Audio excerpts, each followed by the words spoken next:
नमस्कार, मैं हूं अद्वितीय त्रिपाठी और आप सबका एक बार पुनः स्वागत है हमारे YouTube चैनल अद्वितीय मैथ्स क्लासेस में। आज का वीडियो हमारा है वो कक्षा 9 की जो गणित है उस पर आधारित है। उसमें जो पहला चैप्टर है संख्या पद्धति, पहला चैप्टर क्या है? संख्या पद्धति, और उसी का जो सामान्य परिचय है। अभी हम उसके जो प्रश्नावली पर नहीं जाएंगे, उसके सामान्य परिचय को देखेंगे। तो सामान्य परिचय, संख्या पद्धति का सामान्य परिचय यहां पर हम लोग देखेंगे।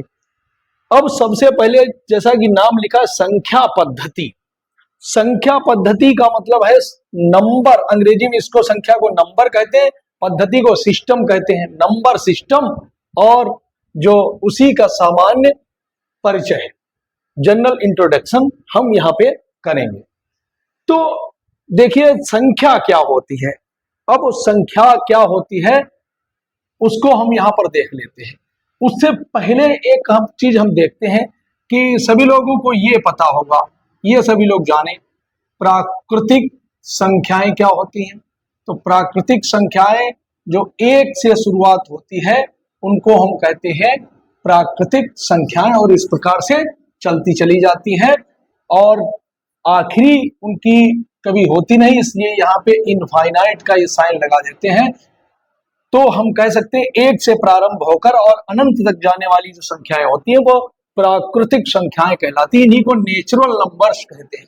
इनको क्या कहते हैं? Natural numbers. उसके बाद में अगली संख्या होती है पूर्ण संख्या। अगली संख्या क्या होती है? पूर्ण संख्या। पूर्ण संख्या क्या होती है?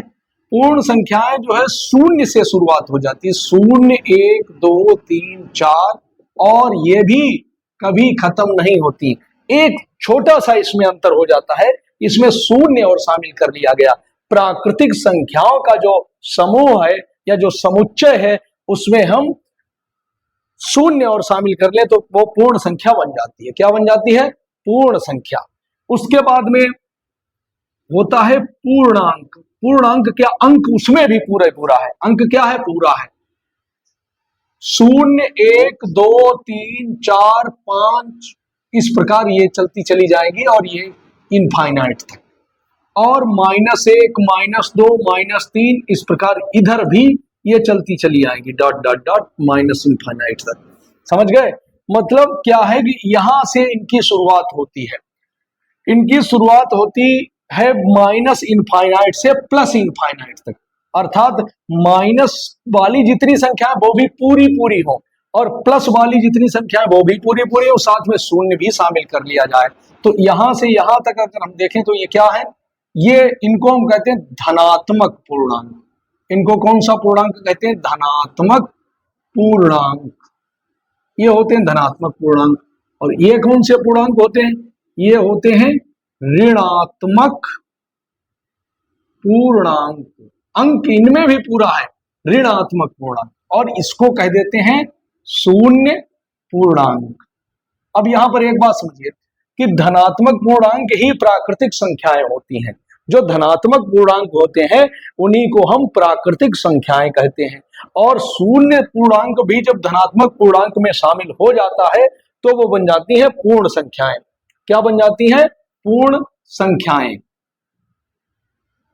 ठीक है। और पूर्णांक क्या होता है? अंक पूरा रहता है, ऋणात्मक भी जो संख्याएं हो जाती हैं और धनात्मक, शून्य सभी मिलकर हम कह सकते हैं वो पूर्णांक होते हैं। आप लोग पिछली कक्षाओं में इसको पढ़ चुके होंगे। पूर्णांक, अंक पूरा है।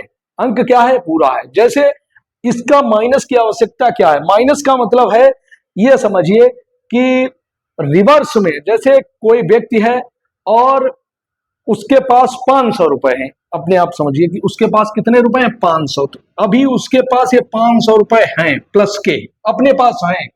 तो जो 500 रुपए, और वो प्रतिदिन 100 रुपए खर्च करने की उसकी आदत है। आदत क्या? खर्चा होता ही होता है उसका। तो पहले दिन उसका 100 खर्च हो गया, कितना बचा? 400। कितना बचा? 400। फिर 100 खर्च हो गया, फिर कितना बचा? 300। फिर 100 खर्च हो गया, फिर कितना बचा? 200। फिर 100 खर्च हो गया, फिर कितना बचा? 100। फिर 100 खर्च हो गया, कितना बचा? 0। लेकिन अगली बार भी वो 100 रुपए तो उसका खर्च होना ही होना है। अब उसने कुछ पैसे कमा नहीं पाए तो उसके पास उसने 100 रुपए खर्च कर दिए। अब यहां क्या बचा? अब जो बचा क्या उसके पास बचा? तो पहले ही नहीं था, 0 बचा था, लेकिन 100 जो और खर्च कर दिया, इसका मतलब क्या है? 100 रुपए उस पर उधार हो गए, कर्ज हो गए, ऋण हो गया।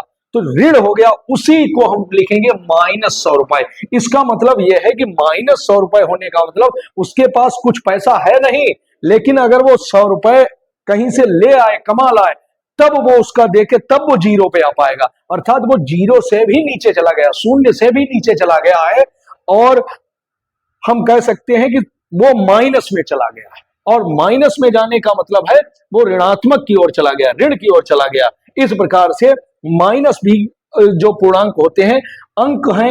अब यहां पर वो हो सकता है कि पॉजिटिव भी, यहां पर हम कह सकते हैं ये पूरा पूरा, यहां तो हम पूर्णांक की बात कर रहे हैं तो पूर्णांक में है, और हो सकता है ये दशमलव वाली भी संख्या प्राप्त हो सकती थी पूरा पूरा, लेकिन हमको अभी पूर्णांक देखना। पूर्णांक का मतलब अंक पूरा हो, चाहे माइनस का हो, चाहे प्लस का हो, चाहे शून्य हो, तो सभी जो अंक पूरे पूरे होंगे वो सब पूर्णांक कहलाते हैं। समझ गए होंगे आप लोग। इसको हम मिटा देते हैं। समझ गए कि नहीं? देखिए पुनः एक बार देखिए, पूर्णांक, पूर्णांक का मतलब होता है माइनस के भी जो भी अंक हैं, यानी कोई भी अंक लिखा है, जैसे 4 लिखो, चाहे ये प्लस का हो या फिर -4, ये अंक क्या है? ये पूरा हो, पूर्णांक कहलाता है। ये 4.5 ये पूर्णांक नहीं है, तो ये क्या होगा? पूर्णांक नहीं होगा। इसी प्रकार से -4.5 ये भी पूर्णांक क्या होगा? नहीं होगा। समझ गए? ये पूर्णांक नहीं होंगे। अंक पूरा हो, उसी प्रकार से जैसे इनमें भी पूरे पूरे अंक हैं, इनमें सब धनात्मक की ओर चले, इसमें ऋण और धन और शून्य दोनों मिलके, दोनों अंक जो है पूर्णांक के हैं, पूरे पूरे अंक हैं, उन्हीं को हम कह देते हैं पूर्णांक। क्या कह देते हैं? पूर्णांक। समझ गए? ये समझ गए होंगे आप लोग। अब उसके बाद प्राकृतिक पूर्ण पूर्णांक। अब एक और संख्या आती है, क्या होती है? परिमेय संख्या। तो उसको बताने से पहले अब आप यहां पर समझ लीजिए। अब हम इनको मिटा दें, मिटा दें, ठीक है। अब यहां पर एक चीज समझिए कि संख्या, अब हम सबसे पहले लिखेंगे संख्या। क्या लिखेंगे? संख्या। संख्या दो प्रकार की होती है। कैसी? नंबर एक होती है वास्तविक संख्याएं। नंबर एक कौन सी होती है? वास्तविक संख्याएं। वास्तविक संख्याएं का मतलब क्या है? जो वास्तव में संख्याएं हैं वो वास्तविक संख्याएं हैं। और नंबर दो होती है काल्पनिक संख्याएं। काल्पनिक संख्याएं, नाम से ही प्रतीत हो रहा है क्या? जिनकी कल्पना की जा सकती है वो काल्पनिक संख्याएं, और जो वास्तव में होती हैं वो वास्तविक संख्याएं कहलाती हैं। तो संख्या दो प्रकार की, एक तो वास्तविक और एक काल्पनिक। काल्पनिक संख्या कौन सी होती है? अच्छा एक बात बताइए कि जैसे -2 गुणे -2 कितना निकल के आएगा? -2 गुणे -2 का मतलब -2 का वर्ग, या 2 गुणे 2, ये क्या होगा? 2 गुणे 2 का मतलब 2 का वर्ग, और बराबर करेंगे कितना निकल के आएगा? 4 ही तो निकल के आएगा। इसका मतलब 2 का वर्ग 4 है, -2 का भी वर्ग 4 है। तो 4 का वर्गमूल अगर हम निकालेंगे, इसको हम कहते हैं, ऊपर से इस प्रकार का साइन लगा दिया जाता है, इसको ये कहते हैं वर्गमूल, या स्क्वायर रूट, या केवल रूट भी कह सकते हैं। रूट का साइन लगा दिया तो इसका मतलब हो गया 4 पे जो वर्गमूल का चिन्ह लगा, इसका मतलब होगा 2। 4 का वर्गमूल होता साधारणतः हम बताते हैं 2, लेकिन एक और मूल होता -2, क्योंकि 2 का वर्ग करें तब भी 4 प्राप्त होगा, और -2 का वर्ग करें तब भी 4 प्राप्त होगा। इसलिए 4 का मूल निकालेंगे, यानी वर्गमूल निकालेंगे, तो वो 2 और -2 दोनों निकल के आ जाएगा। ये समझ गए होंगे, ये जानते भी होंगे, समझ के आ गए, इससे पहले भी जानते होंगे। यानी 4 का जो वर्गमूल होता है वो 2 भी होता है और -2 भी होता है। क्योंकि किसी संख्या का वर्ग, जैसे हम कहें 3 का वर्ग 9 है, तो 9 का वर्गमूल क्या होगा? 3 होगा। इसी प्रकार -3 का भी वर्ग 9 है, तो 9 का भी वर्गमूल कितना होगा? -3 होगा। अर्थात 9 का वर्गमूल 3 भी होगा, 9 का वर्गमूल -3 भी होगा। यहां पे ये समझ गए होंगे, वर्गमूल का मतलब स्क्वायर रूट, और ये होता है स्क्वायर। समझ रहे होंगे आप लोग। तो एक बात बताइए कि अगर हम कहें -4 का वर्गमूल निकालो, -4 का या -9 का वर्गमूल निकालो। और -4 का वर्गमूल जैसे ही हमने कहा तो कुछ लोगों को बहुत आसान लग रहा होगा, अरे अरे -4 का -2, -9 का -3, -4 का -2 वर्गमूल हो जाएगा क्या? वर्गमूल वो संख्या होती है कि जिसका वर्ग करने पर वो संख्या प्राप्त हो जिसका हम वर्गमूल निकाल रहे हैं। क्या -2 का वर्ग करने पर -4 आ जाएगा? -2 गुणे -2 वो तो प्लस का 4 आएगा, समझ गए? और -9 में -3 अगर वर्गमूल निकालेंगे तो वो भी प्लस का 9 आएगा। -3 गुणे -3 कितना आ जाएगा? वो भी प्लस का 9 आएगा। तो इसका मतलब है कि कोई भी संख्या जो माइनस में और वर्गमूल के अंदर है, किसके अंदर है? वर्गमूल के अंदर है, तो वो संख्या काल्पनिक कहलाती है। क्या कहलाती है? काल्पनिक कहलाती है। वर्गमूल हो या फिर चतुर्थ मूल हो, यानी यहां पर सम संख्या लिख दी जाए, छठवां मूल हो, ये सब कहलाती है काल्पनिक संख्याएं। क्या कहलाती हैं? काल्पनिक संख्याएं। पुनः चूंकि हमको काल्पनिक संख्या ज्यादा देखना नहीं है, क्योंकि अब हम पूरी पूरी संख्या की बात कर रहे हैं, क्योंकि संख्या पद्धति का सामान्य परिचय ले रहे हैं, इसलिए हम संख्याओं के लिए सबसे पहले तो काल्पनिक संख्या को बता रहे हैं। वास्तविक तो जानते हैं, इसलिए काल्पनिक का थोड़ा देख लेते हैं। पुनः देखते हैं काल्पनिक संख्या क्या होती है, कि जो भी जैसे -4, इस प्रकार से हम जानते हैं कि कोई भी संख्या जो किसी का भी वर्ग अगर करें, चाहे धनात्मक संख्या हो चाहे ऋणात्मक संख्या हो, सभी का वर्ग जो होता है वो धनात्मक निकल के आता है। कोई भी संख्या है उसका वर्ग सदैव धनात्मक होगा। तो जब वर्ग धनात्मक होगा तो उस संख्या का वर्गमूल निकालेंगे तो एक प्लस होगा एक माइनस होगा। अर्थात हम कह सकते हैं कि कोई भी अंडर रूट के अंदर अगर संख्या लिखी है तो एक काल्पनिक होगी, क्योंकि इसकी कल्पना कर सकते हो, वास्तव में इस प्रकार की संख्याएं नहीं होती हैं। तो ये सब क्या हो जाती हैं? काल्पनिक संख्याएं। ठीक है, यहाँ 4 लिख सकते हो, यहाँ पे जैसे -8 लिखा, यहाँ पे 6 लिख सकते हो। ये क्या है? ये यहाँ कुछ नहीं लिखा होता है, 2 मानते हैं, क्या होता है? Square root. यहाँ 4 लिखा तो चौथा मूल, 6 लिखा तो छठवां मूल यहाँ पे निकालते हैं उसका। ठीक है, अब ये सब काल्पनिक संख्याएं हो गई, उनको हमको नहीं अभी ध्यान देना है और नहीं देखना है। हम यहाँ पर देखेंगे सिर्फ और सिर्फ किसको? वास्तविक संख्याओं को। किसको देखेंगे? वास्तविक संख्याओं को। तो अभी हमने काल्पनिक संख्याएं जो बताई हैं, अगर उसको ध्यान रखना है तो ठीक है, नहीं रखेंगे तब भी अभी कोई जरूरत नहीं, क्योंकि इसको आगे पढ़ेंगे हम कक्षा 11 में। सम्मिश्र संख्या जो होती है वो वास्तविक संख्या और काल्पनिक संख्या दोनों का जो संयुक्त योगफल होता है, संयुक्त रूप से जो लिखी जाती है योगफल या अंतर के रूप में, तो वो होती है सम्मिश्र संख्या। उसको अभी हम लोग नहीं देखेंगे। अब हम यहाँ पर आते हैं, मूल टॉपिक है, अब समझिए कायदे से क्या है वास्तविक संख्या। वास्तविक संख्याएं क्या है? जो वास्तव में है, जैसे 1 2 3 4 5 6 7 8, ये तो वास्तव में है। इनके बीच वाली भी, जैसे 1 के बाद में 1.5, 1.5 के बाद में 1.5 से पहले 1.25, या ये समझिए ये एक हमने संख्या रेखा बनाई। क्या बनाई? संख्या की रेखा है। ये यहां पर है 0। अब 0 से जैसे ही आगे बढ़ेंगे, क्या यहां पर अगर हम 1 लिखें, 2 लिखें, 3 लिखें, 4 लिखें, 5 लिखें, 6 लिखें और इस प्रकार 7 लिखें, ऐसे ये चलती चली जाएगी। यहाँ पे लिखें -1, यहाँ लिखें -2, -3, -4, -5, -6। इसके पीछे जाने पर ये माइनस की ओर चलेंगे 0 से। 0 को कहते हैं मूल बिंदु या ओरिजिन, जहां पे है ये, हम जहां से चलते हैं वो समझिए मूल जगह है। और इसके अगर हम राइट साइड में चलेंगे, यहां से दाहिनी ओर चलेंगे, वो धनात्मक संख्याओं की ओर चलेंगे, ये ऋणात्मक संख्याओं की ओर चलेंगे। ये समझिए एक सड़क टाइप के मान लीजिए। तो यहां से चल के क्या हम डायरेक्ट 1 पर ही पहुंच गए? नहीं, हम यहां से जैसे ही चलेंगे 0.1 पे पहुंचेंगे, 0.2, 0.3, यानी एक इसका 10वां भाग होगा, 11वां भाग भी हो सकता है, 12वां। तो यहां से यहां कहीं पर भी कोई बिंदु ले लिया जाए तो ये सब क्या है? वास्तविक संख्याओं का ये हमने संख्या रेखा पर प्रदर्शित किया। ये जो बिंदु बनाए हैं ये तो 1 2 3 4 अभी लग रहा है पूर्णांक है, लेकिन ये जो रेखा है ये समस्त वास्तविक संख्याओं को प्रदर्शित करती है। समस्त, यहाँ पे कोई बिंदु ले लिया जाए वो भी वास्तविक संख्या। यहाँ पर जैसे 1.5 कहाँ पे होगा? इसके 0 और 1 और 2 के बीच में 1.5 मतलब 1.5 हो जाएगा। 1.5 का भी यहाँ पे आधा तो 1.25 हो जाएगा। उसका भी आधा, तो इस प्रकार से ऐसे चलता रहेगा। तो आधे का आधा, कहीं पर भी कोई बिंदु ले लिया जाएगा। ये सब क्या है, वास्तविक संख्याएं हैं। इसका मतलब क्या है कि दशमलव वाली सभी संख्याएं वास्तविक संख्याएं हैं, और माइनस वाली सभी संख्याएं वास्तविक संख्याएं, माइनस में भी जो दशमलव निकल के आएगा वो सभी संख्याएं क्या है, वास्तविक संख्याएं हैं। तो ये सब जो भी संख्याएं हैं वो सब वास्तविक संख्याएं हैं। ठीक है, अब बात करते हैं इसका मतलब क्या हुआ, वास्तविक संख्याएं कौन सी हैं, पूर्णांक सभी वास्तविक संख्याएं हैं। तो प्राकृतिक तो अपने आप हो गई, प्राकृतिक हो गई, पूर्ण हो गई, वो सब वास्तविक संख्याएं। इसके अलावा दशमलव वाली जो भी सभी संख्याएं क्या है, वो सब वास्तविक संख्याएं हैं। समझ गए। अब हम बात करते हैं वास्तविक के अंतर्गत एक विशेष प्रकार की संख्या होती है परिमेय संख्या। कौन सी संख्या होती है, परिमेय संख्या।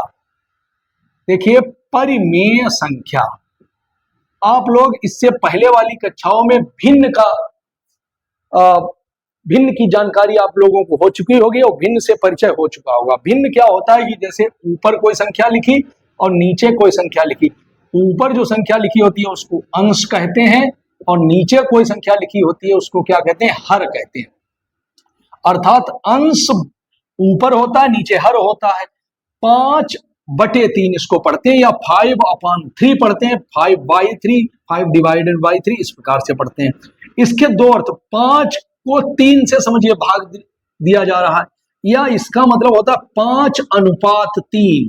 कहीं पे 5:3 लिखा है तो वही हो जाता है 5/3। रेशियो क्या होता है, इसको रेशियो कहते हैं, अनुपात, या अंग्रेजी में इसको रेशियो कहते हैं। जैसे A/B है, और इसी को हम लिख सकते हैं क्या, A/B।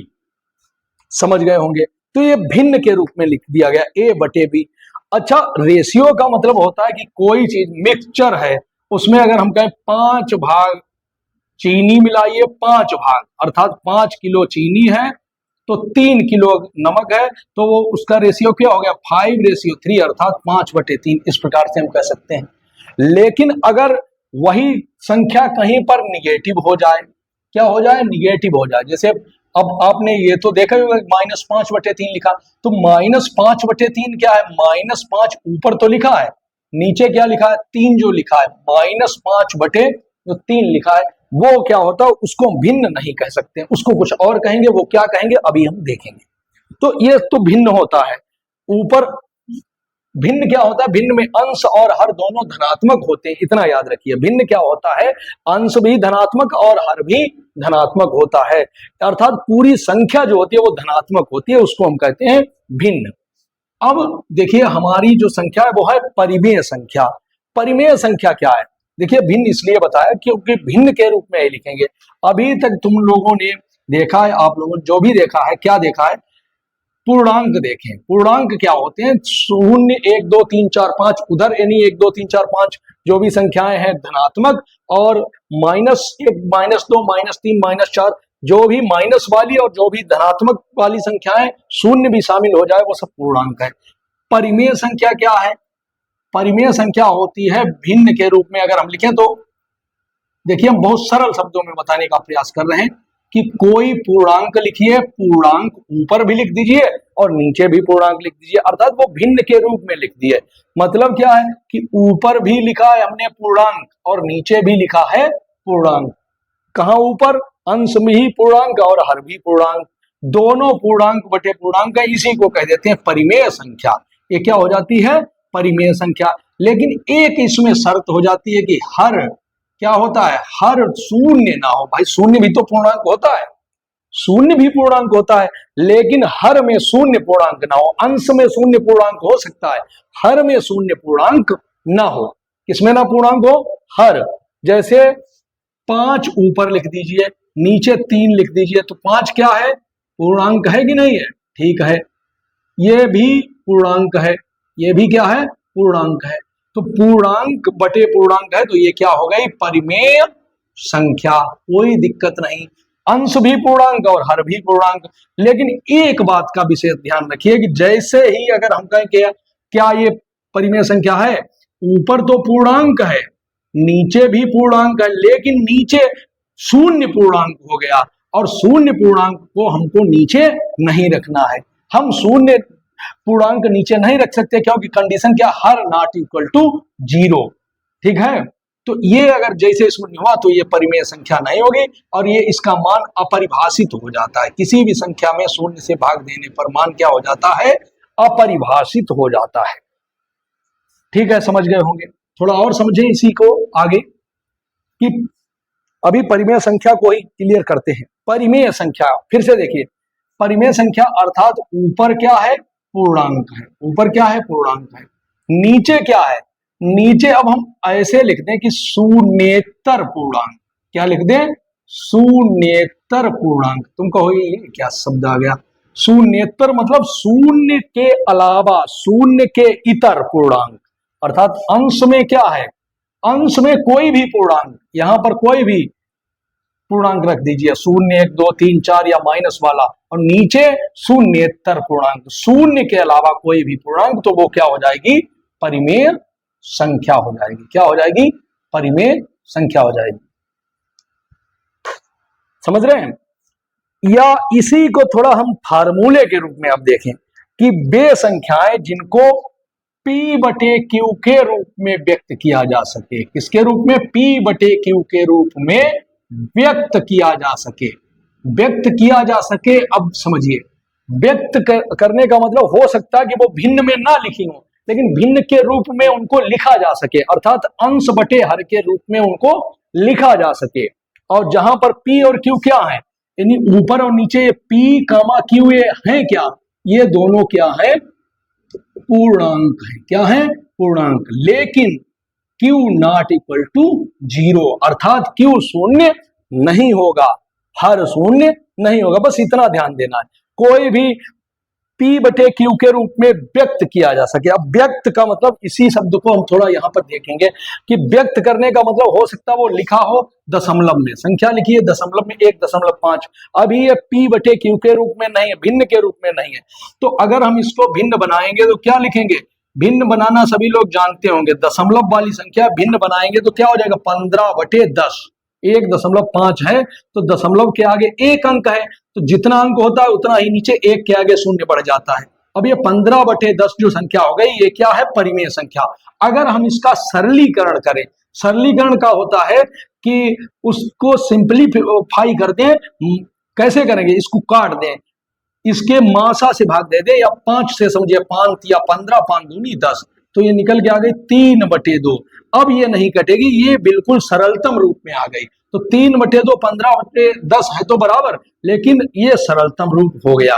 तो 3/2 क्या हो गया, ये देखिए, ये भी क्या है, पूर्णांक है, और ये भी क्या है, पूर्णांक है। तो पूर्णांक बटे पूर्णांक अपने आप समझ लीजिए क्या हो गई, परिमेय संख्या हो गई। तो सभी भिन्न वाली संख्याएं क्या है, परिमेय संख्या है। सभी भिन्न वाली संख्याएं क्या है, परिमेय संख्या है। जैसे एक, अब माइनस वाली संख्या ले लीजिए, -1.6, ये भिन्न में है, इसको क्या लिख देंगे, -16/10। अब इसको थोड़ा सिंप्लीफाई कर लीजिए, तो 2 × 8 = 16, 2 × 5 = 10, -8/5। तो अब देख लीजिए, क्या -8 पूर्णांक है कि नहीं है, हाँ पूर्णांक है। पूर्णांक क्या होते हैं, माइनस वाली जो भी संख्या है पूरी पूरी हो, और हर भी पूर्णांक है क्योंकि 5 है, ये पूर्णांक बटे पूर्णांक के रूप में लिख दिया गया। तो ये सब क्या हो गया है, ये -8/5, ये भी हो गई है परिमेय संख्या। क्या हो गई है, परिमेय संख्या। अर्थात जो भी संख्याएं हैं, दशमलव वाली संख्याएं हैं या भिन्न के रूप में लिखी हुई संख्याएं, वो सब क्या है, परिमेय संख्या है। अच्छा, कोई संख्या पूरी पूरी अगर लिखी है, समझिए कोई संख्या पूरी पूरी लिखी, जैसे 5 लिखी, क्या है, परिमेय संख्या है कि नहीं, तुम कहोगे नहीं है।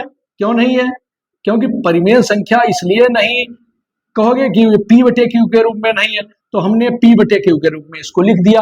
अर्थात अंश क्या है, 5 को हम 5/1 के रूप में लिख सकते। कोई भी संख्या उसके बटे 1 लगा दीजिए तो उसके मान पे कोई प्रभाव नहीं पड़ता, क्योंकि बटे 1 तो सबके नीचे होता है, अपान में 1।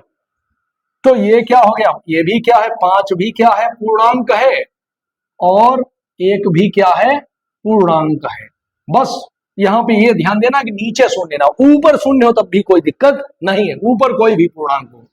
इसको ऐसे अगर हम लिखें कि समझिए भिन्न के रूप में है, ऊपर कोई संख्या हो सकती है, 0, 1 2 3 4 5 डॉट डॉट डॉट, और ये -1 -2 -3 इधर डॉट डॉट डॉट, और बटे में -3 -2 -1, और फिर यहाँ शून्य नहीं, यहाँ का 1 2 3 4 कुछ भी संख्या यहाँ पर हो सकती है। ऊपर इनमें से कोई भी संख्या हो, नीचे इनमें से कोई संख्या हो, तो वो क्या होगी? परिमेय संख्या होगी। ये जान लीजिए, समझ गए? ये डॉट डॉट का मतलब है 4 के आगे की तमाम संख्याएं, और -3 के पीछे अगर डॉट यहाँ पे लगा दीजिए, इसका मतलब -3 -4 -5 इस प्रकार से होती चली जाए। समझ रहे होंगे आप लोग? ये सब क्या है? परिमेय संख्या है। तो कौन कौन सी परिमेय संख्याएं हो गई? सभी जो पूर्णांक है वो सभी क्या है? जितने भी पूर्णांक हैं वो सब क्या है? पूर्णांक क्या है? 0 1 2 3 4 और -1 -2 -3, इन सब के नीचे अगर बटे 1 लगा दीजिए तो ये सब क्या बन गई? ये सब बन गई है परिमेय संख्याएं। मतलब जितने भी पूर्णांक हैं वो सब क्या है? परिमेय संख्याएं हैं। परिमेय संख्याएं हैं। जो पूर्णांक हैं वो भी परिमेय संख्याएं हैं, जो दशमलव वाली संख्या है वो भी परिमेय संख्याएं हैं।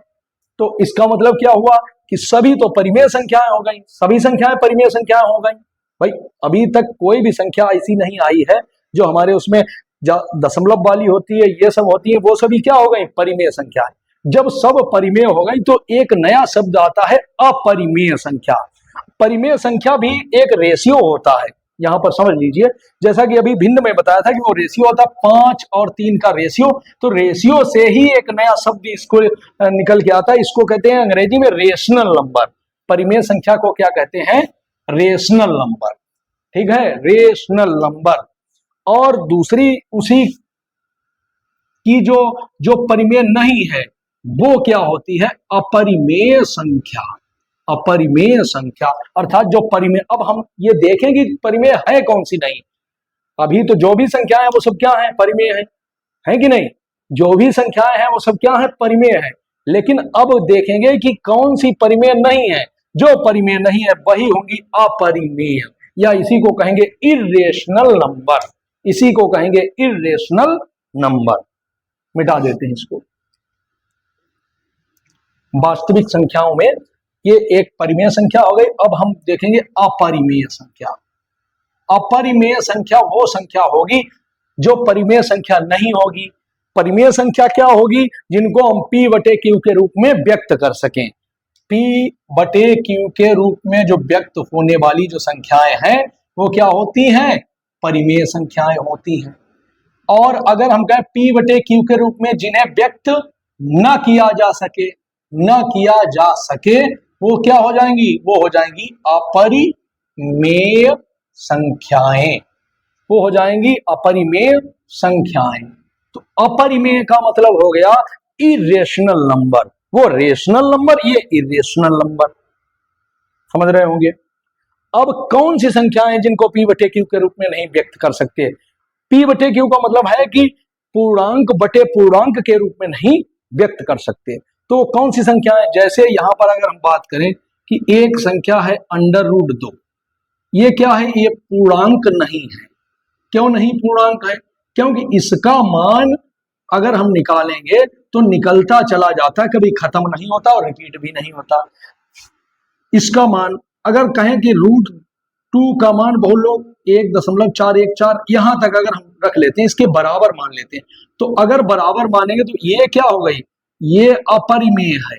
लेकिन इतना ही अगर छोड़ दिया जाए तो इसको हम किसमें भिन्न में बना लेंगे? 1414। देखिए 1 दशमलव था, 414 हटा के नीचे कितना आ जाएगा? 1000। तो ये परिमेय संख्या हो जाएगी। कोई भी दशमलव वाली संख्या जो होगी वो परिमेय संख्या होगी, लेकिन दशमलव वाली के बिना की जो संख्या होगी, मतलब रूट में √2 का एग्जैक्ट मान ये नहीं होता है, समझ लीजिए। √2 का जो एग्जैक्ट मान जो होता है 1.414 नहीं होता, वो बहुत आगे तक निकल के जाता। तो ये इस प्रकार से अगर हम लिख दें, मतलब ये इक्विवेलेंट है, मतलब उसके समतुल्य है, उसके लगभग बराबर है। तो हम मान वहीं पे रख देते हैं, क्योंकि दशमलव के तीसरे स्थान के बाद में वो संख्या बहुत छोटी होती चली जाती है, लेकिन एग्जैक्ट जो मान होता है वो ये नहीं, क्योंकि ये अगर लिखेंगे तो ये तो इसको तो p बटे क्यू के रूप में व्यक्त कर सकते हैं, लेकिन √2 जो है वो p बटे क्यू के रूप में व्यक्त नहीं किया जा सकता है। समझ गए? मतलब कोई भी दशमलव वाली संख्या जो है वो क्या है, परिमेय है, लेकिन अंडर रूट के अंदर जिसका पूरा पूरा मान नहीं निकल रहा है, √2 हो गया, अंडर √3 हो गया, इसका मान अगर 1.732, ये लगभग उसके मान के बराबर होता है, ये उसके मान के लगभग बराबर होता है, और लगभग बराबर होने के लिए ये जो संख्या है ये हो जाएगी परिमेय। क्या हो जाएगी? लेकिन ये होगी अपरिमेय। समझ रहे होंगे आप लोग, ये क्या हो गई? अपरिमेय, ये परिमेय, क्योंकि इसका मान यहीं तक नहीं होता, आगे बहुत दूर तक जाता है और कभी खत्म भी नहीं होता, चलता चला जाता है। तो अपरिमेय कौन सी होती है? जिनको हम p बटे क्यू के रूप में व्यक्त न कर सकें। समझ लीजिए, जो पूर्णांक बटे पूर्णांक के रूप में व्यक्त न की जा सके वो अपरिमेय संख्याएं कहलाती हैं। एक चीज और देख लीजिए, आप लोगों ने ये सिंबल कहीं पर देखा? ये क्या होता है? इसको कहते हैं पाई। इसको क्या कहते हैं? पाई। ये क्या होता है? पाई। और इसका मान किसके बराबर होता है? 22/7 के। पाई बराबर 22/7, ऐसे ही तो लिखते हैं, लिखते हैं कि नहीं? हाँ, तो पाई बराबर 22/7, पाई का मान 22/7 के बराबर यहां पे जैसे ही लिखा, लेकिन पाई संख्या होती है अपरिमेय, और 22/7 तो दिखाई दे रहा है कि ये क्या है? पूर्णांक है। क्या है? पूर्णांक है, और ये भी पूर्णांक है, तो ये क्या हो गई? ये हो गई परिमेय। 22/7 परिमेय है और पाई अपरिमेय है। अब कहोगे ये क्या लोचा है? पाई अपरिमेय, 22/7 परिमेय, जबकि वो उसका मान बराबर है, तो एक संख्या ही दूसरे रूप में व्यक्त हो, मतलब दूसरे रूप में हो गई, तो क्या वो अपना मूल मान बदल जाएगी? जैसे हम हैं, हम चाहे कहीं पर भी रहें तो हमारा नाम तो वही रहेगा, हम चाहे घर पे रहें, चाहे स्कूल में रहें, चाहे कुछ भी करें, चाहे कोई भी वस्त्र पहने, चाहे नए पहने चाहे पुराने पहने, लेकिन हमारा जो मूल स्वभाव है वो परिवर्तित नहीं होगा। इसी प्रकार से कोई जो स्टूडेंट यानी छात्र है, बच्चा है, स्कूल जाता है स्कूल ड्रेस में जाता है, घर रहता है तो घर वाले कपड़े पहनता है, कहीं और जाता है तो कुछ और प्रकार के कपड़े पहनता है, तो लेकिन वो बच्चा तो वही रहता है, क्या उसका वो बदल जाता है? नहीं बदल जाता है। तो ये कैसे बदल गया? पाई बराबर 22/7, पाई बराबर 22/7। अब यहां पे समझिए कि पाई का मान उसी प्रकार से, पाई का जो मान होता है वो 22/7 के लगभग बराबर होता है। किसके? इसके। इसको इस प्रकार से लिखेंगे, लगभग बराबर जो मान होता है वो 22/7 के लगभग, और पाई का मान 22/7 पूरा पूरा एग्जैक्ट नहीं होता है, तो इसलिए पाई जो होती है वो होती है अपरिमेय। क्या होती है? अपरिमेय, इरेशनल, और ये 22/7 परिमेय, वो तो दिखाई दे रहा है यहाँ पे, समझ गए होंगे। 22/7 क्या है? परिमेय। समझ गए? ये पूरा उसके मान के। अच्छा, पाई होता क्या है? अभी हम वृत्त पढ़ाएंगे तब आपको बताएंगे कि पाई क्या होता है, अभी ज्यादा उसमें नहीं, अभी हम परिमेय और अपरिमेय को देख रहे हैं, यानी संख्या पद्धति का जो सामान्य परिचय उसको देख रहे हैं। ठीक है, पाई को अभी हम जब वृत्त के रूप में पढ़ाएंगे, कक्षा 10 में होगा या यहाँ कहीं भी होगा, उसको हम फिर वृत्त में देखेंगे क्या होता है। परिधि और व्यास के जो रेशियो के बीच जो बनता है वो पाई कहलाता है, उसको हम देखेंगे। अब एक चीज यहाँ पे सभी लोग समझ गए होंगे, परिमेय और अपरिमेय। अब एक बात बता दी, अपरिमेय ये भी है, अंडर√3 अपरिमेय है, √2 अपरिमेय है, 8 यहाँ पे या कोई संख्या लिखी जाए, घनमूल भी अगर पूरा पूरा नहीं निकल रहा तो वो भी क्या है? अपरिमेय है, क्योंकि पूरा पूरा मान उसका नहीं निकल पा रहा। ये सब क्या है? अपरिमेय ही है। ठीक है, पाई अपरिमेय है, ये सब अपरिमेय है, और बाद बाकी जो उधर लिखी गई थी वो सब क्या थी? परिमेय थी। अब इसको एक हम चार्ट के रूप में हम लिख लेते हैं इन सबको, इतना हो हमारे समझ से आप लोग समझ गए होंगे परिमेय और अपरिमेय, और जो भी संख्याएं पहले बताई थी। तो सबसे पहले यहां पर देखिए कि संख्याएं क्या है? संख्याएं कितने प्रकार की होती है? नंबर 1 यहां पे देखेंगे वास्तविक, नंबर 1 वास्तविक, वास्तविक संख्याएं, और नंबर 2 इधर उसी का होता है काल्पनिक संख्याएं। काल्पनिक संख्याएं कौन कौन सी होती हैं, जैसे √-4, √5 या -6 का चौथा मूल, इस प्रकार से जो संख्याएं होती हैं सब काल्पनिक संख्याएं होती हैं, जो कि अभी हमको नहीं देखनी है, उनसे हमको कोई मतलब नहीं है। हम बात करते हैं वास्तविक संख्याएं। तो वास्तविक संख्याओं के दो भेद होते हैं, दो प्रकार की होती है। नंबर एक होती है परिमेय संख्या। नंबर एक क्या होती है? परिमेय संख्या, परिमेय संख्याएं। और दूसरी होती है अपरिमेय संख्या, अपरिमेय संख्या। समझ गए?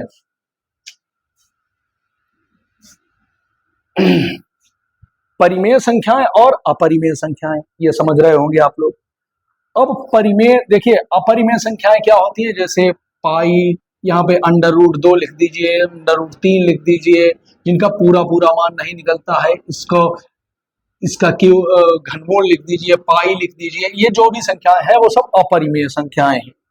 परिमेय संख्याएं क्या होती हैं? परिमेय संख्याओं में क्या आ जाते हैं? सभी भी पूर्णांक आ जाते हैं, सभी पूर्णांक आ जाते हैं। और कामा इसी में आ जाते हैं दशमलव वाली संख्याएं।